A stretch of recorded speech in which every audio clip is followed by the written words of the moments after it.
Hi, beautiful women from all over the world. I'm Maris Pähne, and in this episode I would like to talk about how to find time for yourself as a busy mother. Because all of us, we know that with family it's a bit more complex to fit everything into your daily life. So I will share with you what has worked for me and how to bring more clarity when it feels like your to-do list is endless. Does it sound familiar? Have you ever felt that your to-do list is never ending? So I will tell you how I find time to fit also self-care and my own stuff into this daily routine. Because, no matter how much you love your kids, your husband or your job, I believe every woman needs some free time for herself. These are the moments that are dedicated only to her own well-being. It could be, for example, getting your hair done or just drinking coffee when it's still hot, like simple things, watching out from the window and resting. And let's be honest, with a newborn at home, maybe even washing peacefully your teeth before lunchtime, let's say by lunchtime, can be an important self-care moment for a new mother. Once you become a mother, finding those moments requires more effort, of course, but it's absolutely possible. I've been there and I could find a solution. Of course, I also learn every day something new about how to manage my time better. But today I want to share with you what has worked for me so far. So let's say maybe you are at home with a newborn. It's one possible scenario.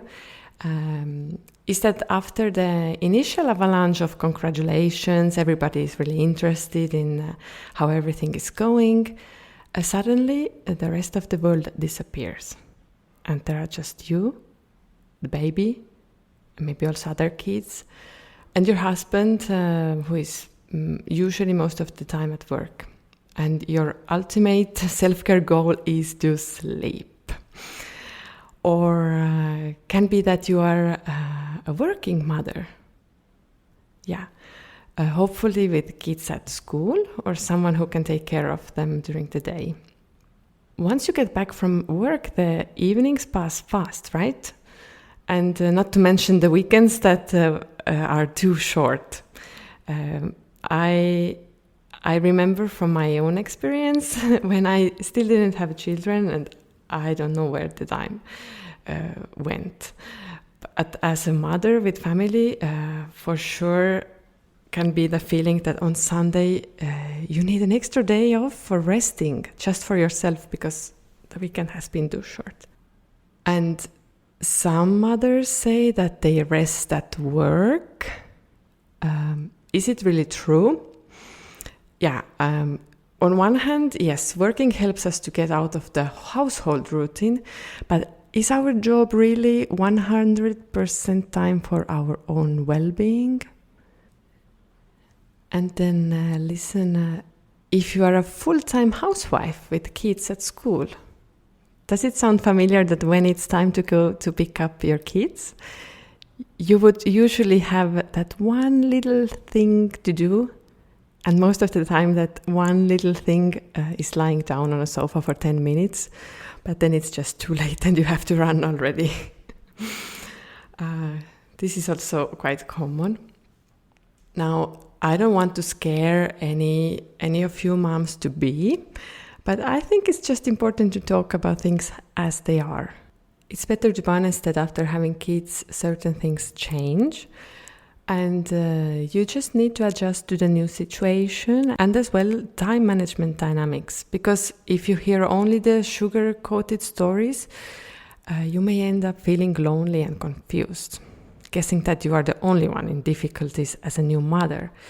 But keep in mind that there are millions of women in the world who can understand what you're going through. And all the necessary skills, yes, also those for your mental and emotional well-being, can be learned. Isn't it fantastic? That's the power of our brain. we can learn everything. Well, as you see, I like to talk, but let's go to the point. So girls, what to do then? The struggle remains the same. When can we peacefully do our own stuff and simply rest, right? So the very first thing to do when you feel like having too much on your plate is to stop. What? You are asking? Like, now you may think that that doesn't make sense. I have 1,000 things to do, and Maris is telling me to waste time for stopping. Yes. But if you have listened to my previous podcast episode about why I decided to stop teaching Italian, then you may remember that logic is not always a solution. When you feel that you should do more, actually what you need to do is less. This is the exact moment when you need the most resting and slowing down. I believe most of the busy mothers, as well I can see from my experience, have their head full of million thoughts. And most probably there is an ongoing shuffle playlist of an endless to-do list in your head, in your mind. And I find it funny. It's just like on Spotify. But what's the difference between Spotify and your head? Look, Spotify you can switch off anytime. But your brain, it seems impossible to shut down. And at a certain point you may feel that it's just too much. Like, from where to start? Where to run? Maybe it sounds like an exaggeration, but I have experienced similar moments.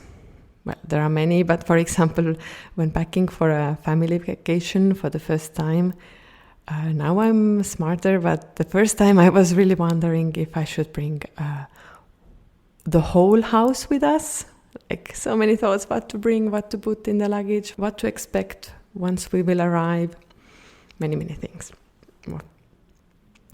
So please stop for 5 minutes and write down your to-do list. Just empty your mind and put everything on paper. Also, digital is fine, if that works for you, but I love good old pen and paper. Once done, the list may be pretty long, but at least now you have a better overview and can decide how to plan your time. Okay, so this is the first thing. Secondly, I believe when it comes to dedicating more free time for self-care, I encourage you to define what you exactly mean by taking time for yourself. As a new mother, I had a period when I was obsessed with finding my own time. I only had that idea in my mind. At the same time, I was also confused because when I eventually managed to have a free afternoon, I really didn't know what to do with it. Because I was so used to my 24/7 baby routine, and I would end up doing something that actually didn't relax or recharge me. Yeah, I was alone, I could do my own stuff, but I didn't really spend that precious time that I had in my hands in a conscious way, in a way that it would actually give me more energy and would help me balance myself. So to avoid this, I think it's really important to be precise and write down what is the specific activity which helps you to get off the hamster wheel this week. So specific activity for this week. And how much free time do you need for that? In my case, today, it would be, for example, 30 minutes of doing sports or yoga, having a peaceful morning coffee in a cafe after taking my daughter to the play school, or in the evenings, taking a hot shower and using some lovely body lotions with nice perfume. These little things. It's really individual, of course, depending on your interest and other duties or the age of your child. So better be realistic and start with small steps if you don't have your own time at all at the moment. Because if planning a solo weekend trip is complicated, then start just, for example, with simple 15 minutes breaks, but conscious ones that you know that this time is for you, and really be present in that moment. Okay, what next? You have written down your to-do list from your head on paper. You have specified your own self-care activity, what you want to do this week. And next, you can start to plan your days based on the long to-do list which you have written down.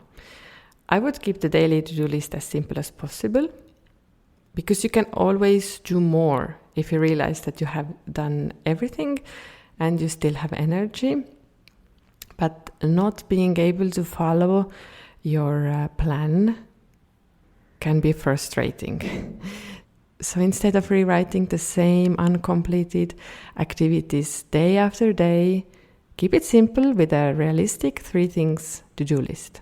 So I'm using 3 points, and the 3 points are 1 main activity for the day which you absolutely want to complete, 1 smaller task which takes less time, and the third one self-care activity for yourself. What I mean by being realistic is knowing more or less how much time you need for each activity, and consider also the unpredictable interruptions. Because of course, having a plan gives us clarity and motivation. We know what to do when we wake up, but things happen, life happens. Maybe the kid doesn't sleep, or whatever can happen. You have to stay at work longer, or a babysitter cannot come to take care of your child. I mean, many things can happen. So it's kind of having a plan B, so that you can still fit the planned self-care activity into your day. So try to be flexible even if you have a plan, and think of what kinds of days or situations are most likely to mess up your plans, and how to still make it when things get busy. This is essential, especially if your kid is still small. If you have a newborn baby in the house, and if you happen to have a baby who just won't sleep, which I did in the beginning, was just going through all the blogs and the apps about leaps and sleep regressions and how to make your baby sleep. I recommend you not to waste your time doing that. Instead, there is a really humorous book of Emily Jane Clark, Sleep is for the Weak: How to Survive When Your Baby Won't Go the Fuck to Sleep. It really helped me. Of course, it's a funny book, so take it easy. It would give you some motivation. I will leave the name of the book also in the podcast notes. Okay. As I already mentioned, our lives and situations are unique, and it's difficult to propose a one-size-fits-all solution for efficient time management. So try to be flexible and experiment with different combinations of activities, so you could find out what works the best for you. Because I'm just telling you my experience and what has worked for me.